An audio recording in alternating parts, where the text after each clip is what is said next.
안녕하세요. JD부장구소의 소장 조던입니다. 오늘은 역시 고용이 문제다. 살얼음 걷는 시장이라는 주제로 말씀드리도록 하겠습니다. 2024년 9월 6일 금요일 시황입니다. 지속적으로 기회 잡는 법 신간이 나왔습니다. 많은 성원 부탁드립니다. 조던777.com에서 매뉴얼과 함께 자산을 10년에 10배, 20년에 100배로 늘리시고 조기 은퇴하시기 바랍니다. 주소창에 조던777.com을 치시면 됩니다. 유튜브 멤버십에서는 매뉴얼을 더 이상 운영하지 않습니다. 뉴욕 마켓워치 엇갈리는 고용 신호, 주가 혼조, 채권 올라가고 달러 떨어졌다 라는 기사가 있는데요. 어제는 나스닥이 0.25% 올랐지만 S&P 500 지수가 0.30%, 다우존스 지수가 0.54% 하락하며 혼조로 끝났습니다. 메인 이슈입니다. 역시 고용이 문제다. 살얼음 걷는 시장.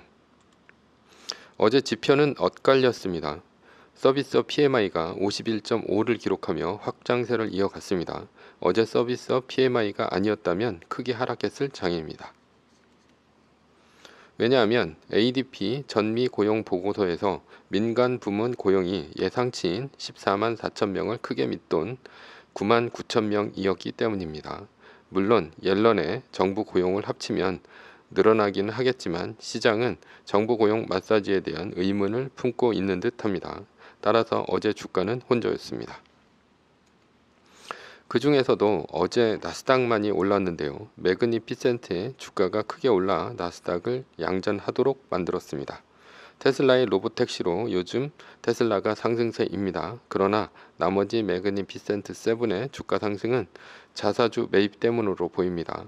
그러나 자사주 매입이 계속될 수는 없습니다. 월가에서는 자사주 매입의 약발은 약 15일까지로 보고 있습니다. 이후에 주가는 지수와 호재를 중심으로 움직일 것으로 보입니다. 오늘 한국 시간으로 오후 9시 30분에 8월 미국 비농업 고용지수 발표가 있습니다. 16만 4천 명을 예상하고 있으나 7월처럼 예상에 못 미치는 결과가 나올 경우 시장은 크게 변동할 수 있습니다. 요즘 시장은 어찌어찌 억지로 끌고 가는 듯 보입니다. 하나라도 삐끗하면 마치 폭포수처럼 떨어뜨릴 기세입니다. 오늘 브로드컴 실적 발표가 있었는데 주당 순이익, 매출 모두 예상치를 넘었습니다.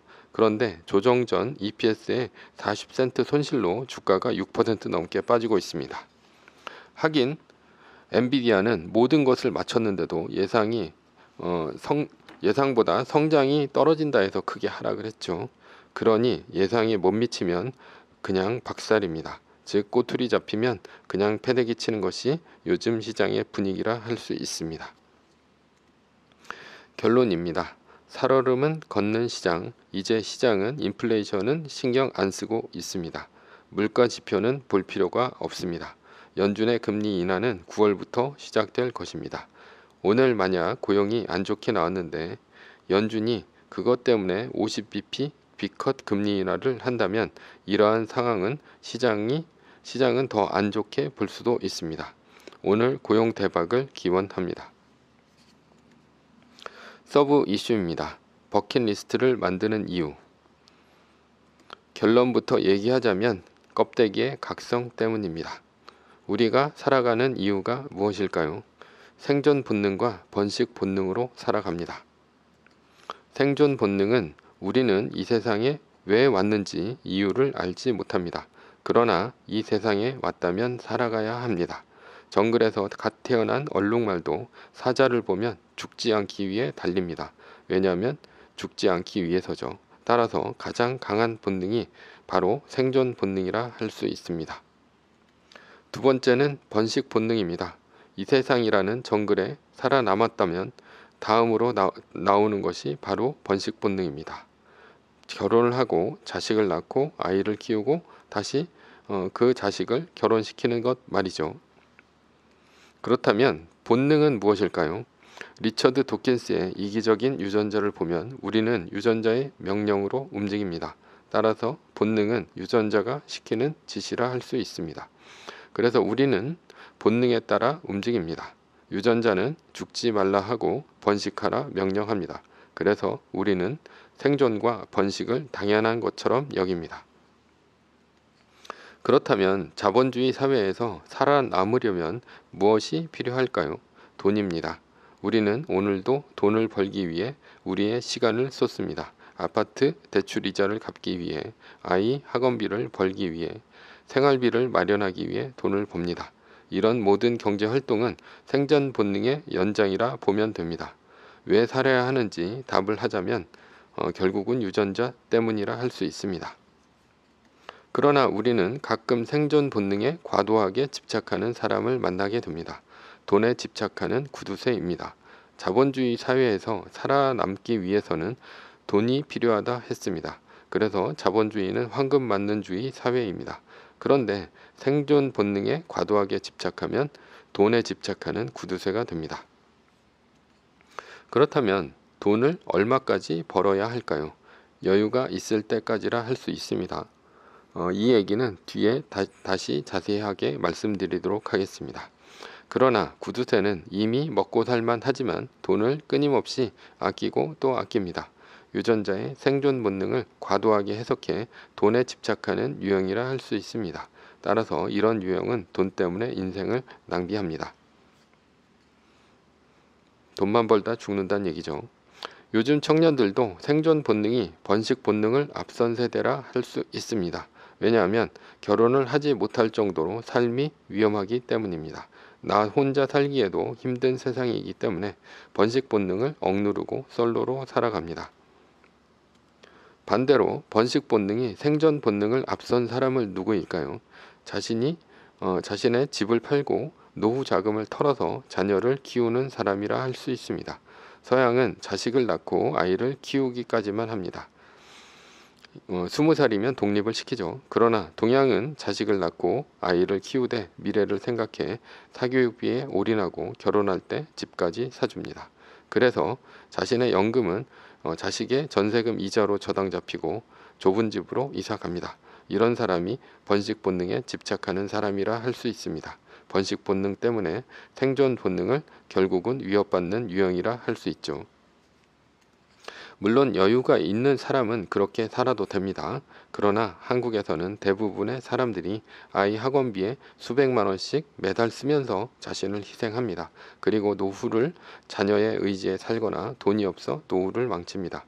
그러나 여유가 없으면서 과도하게 자녀에게 돈을 쓰는 행위는 자신과 자녀 둘 다 불행하게 만듭니다. 자녀는 경제적 여유가 없는 부모 때문에 늘 부담이 되고 늙은 부모도 자녀의 짐이 되기 때문입니다. 그런데 만약 생존 본능과 번식 본능의 유전자 목표를 달성한 사람은 앞으로 무엇을 해야 할까요? 예를 들어 노후를 대비할 돈이 있고 자녀를 출가시킨 사람이라면 무엇을 해야 할까요? 대부분의 사람들은 돈을 더 벌거나 자녀 손주에 기대는 삶을 살아갑니다. 즉 생존 본능과 번식 본능을 더 강화하며 살아간다는 얘기입니다. 그러나 이 두 가지 본능은 유전자가 시킨 짓이고 그 미션을 모두 끝냈다면 그것에서 자유로워져야 한다는 것이 제 생각입니다. 그것이 바로 껍데기의 삶입니다. 우리의 몸은 유전자를 담은 도구입니다. 따라서 유전자의 생존 본능과 번식 본능의 미션을 모두 클리어했다면 우리는 무엇을 해야 할까요? 쓸모 없어졌으니 껍데기는 죽어야 할까요? 아닙니다. 제 생각은 목적을 달성해서 쓸모 없어진 껍데기를 위한 삶도 필요하지 않을까 생각합니다. 그래서 버킷리스트가 필요한 것입니다. 바로 껍데기만을 위한 삶을 위해서입니다. 돈, 자녀 때문도 아닌 오로지 나를 위한 삶을 살기 위해 버킷리스트를 만드는 것입니다. 그러나 만약 막상 버킷리스트를 만들려고 한다면 무엇을 만들어야 할지 모릅니다. 왜냐하면 나의 취향을 모르기 때문입니다. 가난한 자에게는 취향이 없다는 말이 있습니다. 가난한 사람이 먹은 음식은 배가 부르려고 먹은 것이고 옷은 추위를 가리려고 입은 것입니다. 그러니 내가 좋아하는 음식이나 나의 스타일 따위는 없습니다. 지금까지 대부분의 사람들은 생존을 위해 돈을 벌고 처자식을 먹여 살리기 위해 살아왔기 때문에 내가 무엇을 좋아하는지 모릅니다. 그래서 껍데기의 삶의 버킷리스트 시작은 나를 알아가는 데 있습니다. 버킷리스트를 채워가는 것은 껍데기의 취향을 찾아가는 과정입니다. 그러려면 마음 가는 대로 해봐야 하고 배우고 느껴야 합니다. 예를 들면 맛집 100군데 투어, 문화유산 100곳 투어, 세계 일주, 태평양에서 은하수 보기, 남태평양 섬에서 한 달 살기와 같은 경험 같은 것이 있고요. 요리, 외국어, 수영, 스쿠버 다이빙, 골프와 같은 배움이 있습니다. 그 외에도 새로운 친구를 사귀어서 놀거나 책을 읽고 쓰거나 그래서 지식을 늘리거나 그런 등등 자신이 마음 가는 대로 하면 됩니다. 자신이 좋아하는 일을 하면 된다는 얘기죠. 버킷리스트를 만들 때 남의 눈치를 보면 안 됩니다. 자녀에게는 어렸을 적부터 Your life, your life, my life, my life 교육을 시킵시다. 너는 너의 삶이 있고 나는 나의 삶이 있습니다. 그러니 결혼해서 아이 맡길 생각하지 마라. 이런 얘기를 해야겠죠. 요즘 청년들은 생존 본능, 번식 본능, 버킷리스트의 순서를 따르지 않습니다. 생존 본능이 해결되면 번식 본능을 뛰어넘고 바로 버킷리스트로 갑니다. 버킷리스트는 자산에 비해 즐길 것이 있을 것만 넣어둡니다. 예를 들어 돈이 없이 할 수 있는 것들이 있죠. 넷플릭스를 하루 종일 본다거나 게임을 하루 종일 하는 것 등 돈이 그리 많이 들지 않는 것입니다. 번식 본능을 뛰어넘는 이유는 번식 본능에 시간과 돈이 너무 많이 들기 때문입니다. 집을 사고 자녀를 키우며 사교육비에 노후 자금을 올인하고 자녀 결혼에 남은 노후 자금마저 모조리 쓸어 넣느니 차라리 번식 본능을 뛰어넘는 편이 더 합리적이라고 생각하기 때문입니다. 사실 번식 본능의 미션을 클리어하면 어느새 60대가 훌쩍 넘습니다. 앞으로 번식 본능을 뛰어넘는 현상이 지속된다면 남자보다는 여자가 불리해질 것입니다. 왜냐하면 남자는 나이가 들어도 최소한 생존 본능을 해결할 자본은 스스로 마련할 수 있지만 여자는 아니기 때문입니다. 예를 들면 남자는 배달, 노가다, 공장일 등을 해서라도 자기 몸 하나 정도는 건사합니다. 그러나 여자는 육체 노동에 있어 나이가 들수록 불리하기 때문입니다. 요즘 청년들이 번식 본능을 건너뛰는 것은 자기 객관화가 잘 되어서가 아닐까 생각합니다. 생존 본능 미션 클리어는 시스템입니다. 육체 노동이 아닌 돈의 일정 수입이 들어오는 구조를 말합니다. 예를 들면 연금입니다. 노인이 되어서도 연금이 생활비를 대체할 수 있다면 생존 본능 미션 클리어입니다. 유럽은 나라에서 연금으로 생존 본능을 해결해 줍니다. 왜냐하면 연금이 많이 나오기 때문입니다. 그래서 나이만 들면 됩니다. 그러나 한국은 다릅니다. 연금이 적어 연금으로 생존 본능 미션 클리어가 안 됩니다. 그래서 세계 1등에 투자해야 합니다. 2억을 만들고 25%의 복리로 수익을 매년 낼 수 있다면 5천만 원이 1년 수입이기 때문에 생존 본능 미션 클리어입니다. 조금이라도 젊을 때 세계 1등 주식 투자를 시작합시다. 그러면 한 살이라도 젊을 때 버킷리스트를 만들 수 있습니다. 결론입니다. 우리가 유전자가 시키는 삶을 살다가 죽을 수만은 없지 않습니까? 어차피 늙으면 죽습니다. 할 일 했다고 생각하면 이후에는 껍데기를 위한 버킷리스트를 만듭시다. 청년들은 번식 본능을 건너뛰고 싶다면 그렇게 하시기 바랍니다. 그것도 껍데기를 위한 합리적인 생각입니다.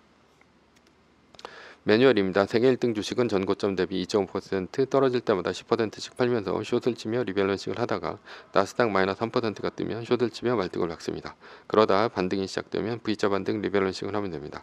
자세한 내용은 JD 부장구서 인강 사이트에서 강의를 들으시면 됩니다. 전제는 세계 1등 주식은 우상해야 합니다.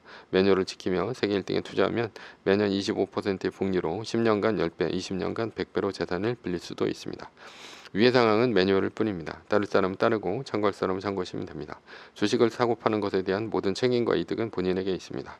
매뉴얼을 지키려면 머리를 쓰지 말고 머리를 쓰려면 매뉴얼을 지키지 맙시다. 오늘은 역시 고용이 문제다. 살얼음 걷는 시장이라는 주제로 말씀드렸고요.